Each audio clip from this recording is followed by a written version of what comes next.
Hello friends, आज मैं जिस मूवी को एक्सप्लेन करने जा रही हूँ उसका नाम है एक्समैन ओरिजिन वुल्वरीन। ये मूवी एक्समैन का 4th पार्ट है और ये 2009 में रिलीज हुई थी। मूवी की शुरुआत में हम देखते हैं एक बच्चा जेम्स का तबीयत खराब है और उसके पापा और भाई विक्टर उसका ख्याल रख रहे हैं। तभी दरवाजे पे किसी का जोर जोर से चिल्लाने का आवाज आता है और वो विक्टर के पापा थॉमस थे।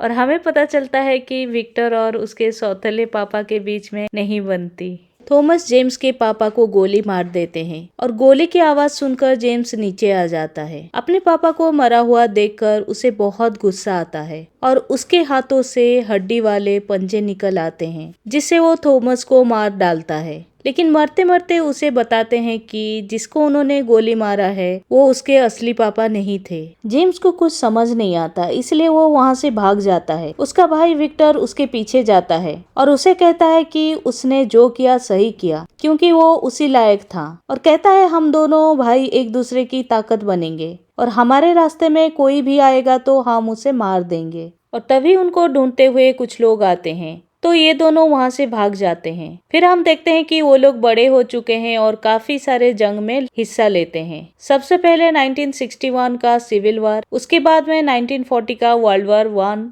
और फिर उसके बाद में आता है 1944 का वर्ल्ड वार 2। इसके बाद कहानी पहुंचती है 1973 में, जहां पर वियतनाम वार के टाइम पे विक्टर जब एक लड़की के साथ जबरदस्ती कर रहा था तो उसे रोकने के लिए वहां का कमांडर बीच में आ जाता है। विक्टर गुस्से में आकर कमांडर को शूट कर देता है और बाकी सैनिक उस पे टूट पड़ते हैं और उसे जान से मारने लगते हैं। तभी उसके बचाव में जेम्स आ जाता है, लेकिन दोनों को पकड़ लिया जाता है और उन्हें मौत की सजा सुनाया जाता है। उन दोनों को पोल से बांधकर शूट किया जाता है, लेकिन जब उन्हें कुछ नहीं होता तो उनको एक काल कोठरी में डाल दिया जाता है।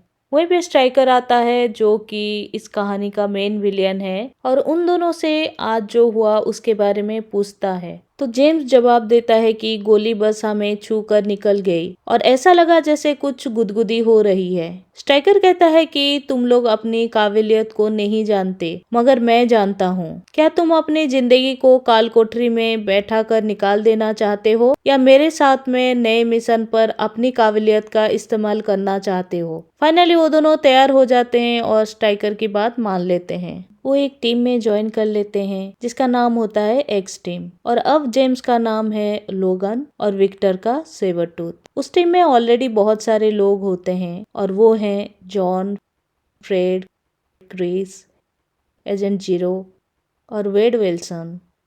वो लोग एक नए मिशन पे जाते हैं और हमें पता चलता है कि लोगन को प्लेन में ट्रैवल करना बिल्कुल पसंद नहीं है। थोड़ी देर में प्लेन नाइजीरिया पहुंच जाती है, जहां वो लोग एक डायमंड मर्चेंट की तलाश में आए थे। वो लोग एक बिल्डिंग के सामने पहुंच जाते हैं और लोगन पूछता है कि हम यहाँ पे क्यों आए हैं। तो स्ट्राइकर बोलता है कि जल्दी तुम जान जाओगे और एजेंट जीरो को आगे भेज देता है। एजेंट जीरो गार्ड्स पे हमला कर देता है और फ्रेड टैंक के पाइप पे हाथ डालकर उसे ब्लास्ट कर देता है। वो लोग लिफ्ट में दाखिल हो जाते हैं और जब लिफ्ट का दरवाजा खुलता है तो वेड अपने तलवार से सारे गोलियों का सामना करता है और सब गार्ड्स को मार देता है। स्ट्राइकर डायमंड मर्चेंट को एक पत्थर दिखाकर पूछता है कि उसे ये कहाँ से मिला। तो बताता है कि उसे ये पत्थर एक गाँव से मिला था जो कि 3 दिन की दूरी पे है। नेक्स्ट सीन में हम देखते हैं कि सारी टीम उस गाँव में है और स्ट्राइकर वेड से उनसे पूछताछ करने के लिए कहता है। जब गांव के लोग कुछ बता नहीं पाते तो स्ट्राइकर उन्हें मार देने का ऑर्डर देता है। सेबरटूथ एक गांव वाले को मारने वाला होता है तो लोगन उसे रोक देता है और उसे कहता है कि हम ये करने यहाँ नहीं आए हैं। लोगन वहाँ से जाने की बात करता है और विक्टर को भी साथ चलने के लिए कहता है, लेकिन वो नहीं आता। फिर हम 6 साल बाद कनाडा के पहाड़ों में जेम्स को देखते हैं जो कि अपनी वाइफ के साथ वहाँ रह रहा था और लकड़ी काटने का काम कर रहा है। नेक्स्ट सीन में हम ओहियो शहर के मेले में क्रिस को देखते हैं जो कि कोई ट्रिक दिखा रहा था और उसी रात उसे मिलने के लिए विक्टर आता है और उसको मार देता है।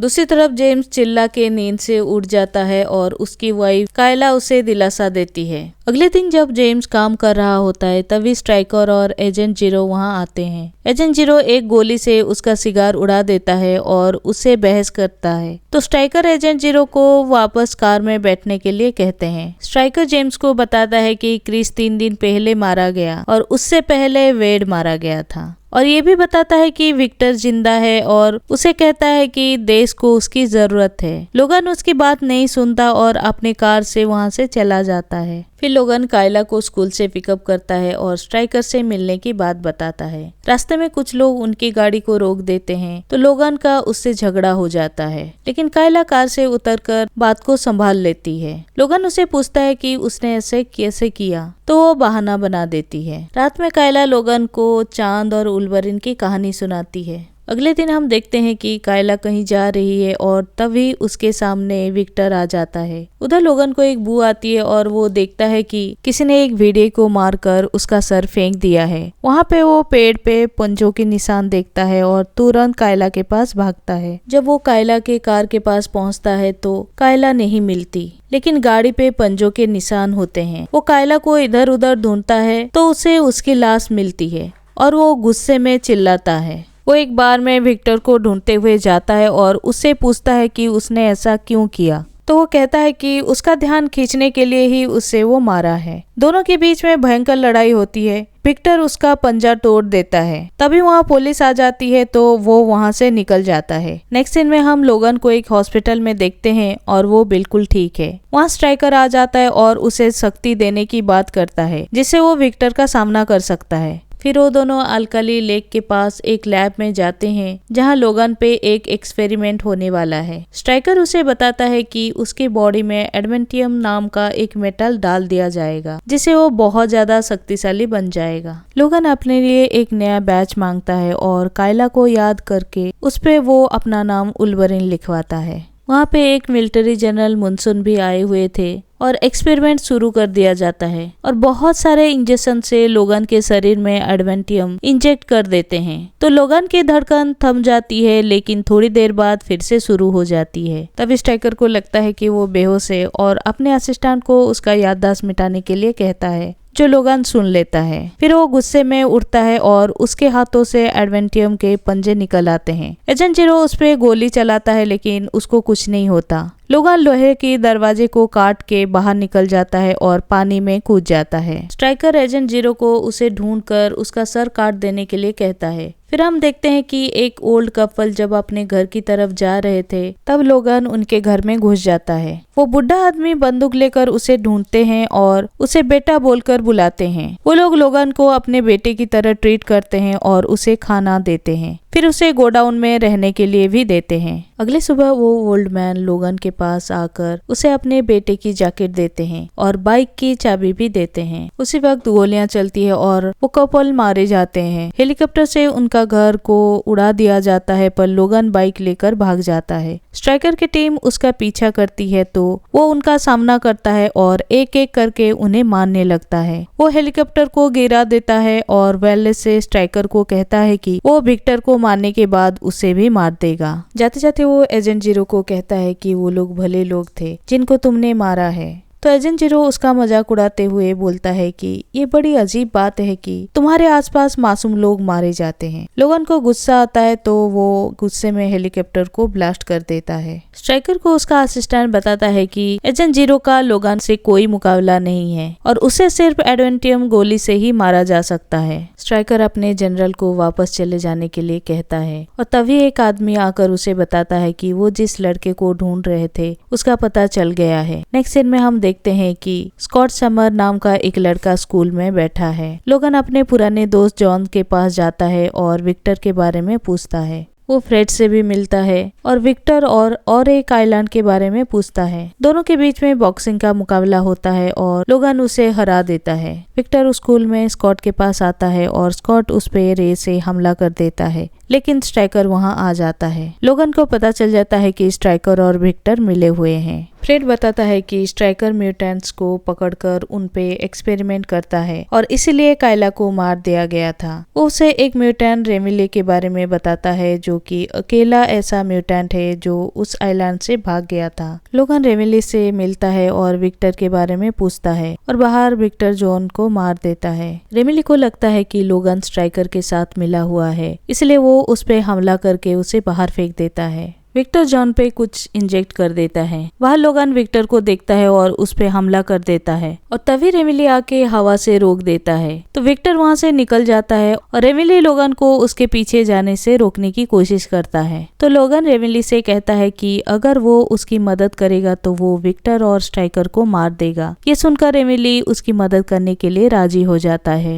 नेक्स्ट सीन में हम स्ट्राइकर के लैब में बहुत सारे म्यूटेंट को देखते हैं और वहीं पर हमें एक ऐसा म्यूटेंट भी दिखाया जाता है जिसके पास बाकी सभी म्यूटेंट्स के पावर्स हैं और उसे वो लोग वेपन 11 बुलाते हैं। जनरल स्ट्राइकर को ये सब रोकने के लिए कहता है क्योंकि स्ट्राइकर का बेटा भी एक म्यूटेंट था और उसने उसकी पत्नी को मारा था और ये बात उसने छुपाया था और स्ट्राइकर अब ये सब म्यूटेंट से बदला लेने के लिए कर रहा है। पर स्ट्राइकर कहता है कि वो ये सब देश के लिए कर रहा है, पर जनरल नहीं मानता तो उसको स्ट्राइकर मार देता है। रेमिली एक प्लेन में लोगन को उस लैब वाले आइलैंड पे ले जाता है और लोगन प्लेन से कूद जाता है। वेपन 11 पे भी काम जारी था। लोगन अंदर जाता है और देखता है कि गार्ड स्कॉट को लेकर जा रहे हैं। लोगन वेपन 11 के पास पहुंच जाता है और स्ट्राइकर से पूछता है कि उसने ऐसा क्यों किया। तो बताता है कि उसे उसकी शक्तियां डेडपुल के लिए चाहिए थी। स्ट्राइकर ने बताया कि वो सभी म्यूटेंट की शक्तियों को एक ही शरीर में डालना चाहता है, इसीलिए वो लोगन को बदले के लिए उकसाया था। वहाँ हम कायला को देखते हैं जो कि जिंदा है और उसके पास ऐसी शक्ति है कि वो किसी को भी छू कर उसको काबू कर सकती है। लोगन कायला को कहता है कि उसका प्यार सच्चा था, लेकिन जब कायला कुछ बोलने वाली थी तो तब स्ट्राइकर गन दिखा के उसे रोक देता है। लोगन गुस्से में वहाँ से बाहर निकल जाता है। कायला स्ट्राइकर से कहती है कि वो उसकी कई सारी बात मानी तो अब उसकी बहन को क्यों नहीं छोड़ देता। इसका मतलब वो आज तक उसे ब्लैकमेल कर रहा था। विक्टर स्ट्राइकर से कहता है कि उसने लोगन को क्यों जाने दिया और वो एक्सपेरिमेंट उस पे क्यों नहीं किया गया। तो स्ट्राइकर कहता है कि वो उस ऑपरेशन को सह नहीं पाता और उसका वक्त भी आएगा। कायला विक्टर से कहती है कि स्ट्राइकर उनका इस्तेमाल कर रहा है और वहाँ से भागने लगती है। तो विक्टर उसका गला पकड़ लेता है और वो चिल्लाती है। उसकी आवाज सुनकर लोगन वहाँ आके उस पे हमला कर देता है। जब वो उसे मारने वाला होता है तो कायला उसे याद दिलाती है कि वो जानवर नहीं है। लोगन उसे छोड़ देता है। कायला उसे बताती है कि उसने उसको धोखा नहीं दिया है और उसका प्यार भी सच्चा है और बताती है कि स्ट्राइकर ने उसकी बहन को कैद करके रखा है। वो दोनों उसे छुड़ाने के लिए जाते हैं। स्ट्राइकर उन्हें देख लेता है और वेपन 11 को एक्टिवेट करने के लिए कहता है, जो अभी रेडी नहीं है। लोगन सेल में बंद सभी म्यूटेंट्स को आजाद कर देता है। स्ट्राइकर ये सब सीसीटीवी में देख रहा होता है। जब लोगन निकलने वाला होता है तो उसका सामना डेडपुल से होता है। वो डेडपुल को वेड कहकर बुलाता है, लेकिन वेड को कुछ याद नहीं है और वो उस पे हमला कर देता है। गार्ड्स म्यूटेंट पे हमला करते हैं तो एक म्यूटेंट फ्रॉस्ट खुद को डायमंड में बदलकर बुलेट्स को रोक देती है। स्कॉट भी अपने रेस से गार्ड पे हमला कर देता है और उधर डेडपुल और लोगन के बीच में भयंकर लड़ाई होती है। कायला फ्रॉस्ट से सबको ले जाने के लिए कहती है और खुद वहाँ रुक जाती है और फिर हम देखते हैं कि कायला को गोली लगी है। स्कॉट को एक आवाज सुनाई देती है जो उसे बाएं तरफ जाने के लिए कहता है और वो सबको उसी तरफ ले जाता है। लोगन चिमनी के ऊपर चढ़ जाता है तो उसके पीछे डेडपुल भी ऊपर आ जाता है। स्ट्राइकर डेडपुल को कंप्यूटर से कंट्रोल कर रहा होता है। जब डेडपुल लोगन का सर काटने वाला होता है तभी विक्टर आकर उसे बचा लेता है। दोनों मिलकर डेडपुल से लड़ते हैं और जब डेडपुल हारने वाला होता है तो अपनी आंखों से रेत से हमला करने लगता है। जब वो विक्टर पे रेत से हमला कर रहा होता है तभी पीछे से लोगन आकर उसका गला काट देता है और नीचे फेंक देता है। गिरते गिरते उसका सर धड़ से अलग हो जाता है, लेकिन उसके रेज पूरी चिमनी पे गिरती है। स्ट्राइकर एडवेंटियन के गोली वाले गन को रेडी करता है। लोगन विक्टर से कहता है कि इससे कुछ नहीं बदलेगा और हमारा रास्ता अलग है, लेकिन विक्टर कहता है कि हम भाई हैं और भाई हमेशा एक दूसरे का ख्याल रखते हैं और ये कह के वो वहाँ से कूद जाता है। लोगन भी नीचे कूद जाता है, लेकिन चिमनी टूट जाता है और एक बड़ा सा टुकड़ा उस पे गिरने वाला होता है। तभी रेमिली आकर उसे बचा लेता है। लोगन को कायला की आवाज सुनाई देती है और तभी वो रेमिली को बच्चों को मदद करने के लिए भेज देता है। वो कायला को देखता है जो जख्मी हालत में है। जब वो उसके पास जाता है तो वो उसे प्यार का इजहार करती है। लोगन जब कायला को उठाकर ले जा रहा होता है तभी स्ट्राइकर पीछे से एडवेंटियन गोली से उसे हमला कर देता है। लोगन भी उस पे हमला करता है, लेकिन जब वो उसे मारने वाला होता है तभी स्ट्राइकर उसके सिर पे गोली मार देता है और वो वहीं गिर जाता है। स्ट्राइकर जब कायला को मारने वाला होता है तो वो उसे अपने बस में कर लेती है और उसे कहती है कि पीछे घूम के सीधे चलते रहो जब तक अपने पैरों से खून ना निकले, और वो वहाँ से वैसे ही चला जाता है। बच्चे जब बाहर निकलते हैं तो प्रोफेसर चार्ल्स वहाँ आकर सबको अपने साथ ले जाते हैं और रेमिली ये सब देखता है। लोगन कुछ देर में ठीक होकर उठता है तो रेमिली उसे बताता है कि वो लोग सेफ हैं, लेकिन वो उसे नहीं पहचानता। रेमिली उसे यकीन दिलाता है कि वो उसका दोस्त है और उसे अपने साथ जाने के लिए कहता है। लोगन कायला को देखता है लेकिन पहचान नहीं पाता।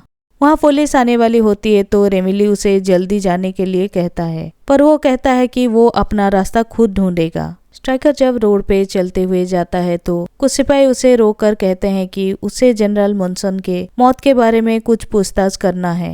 फिर हम देखते हैं कि डेडपूल का हाथ उसके सर के पास आ जाता है और उसके कटे हुए सर की आंखें खुल जाती है।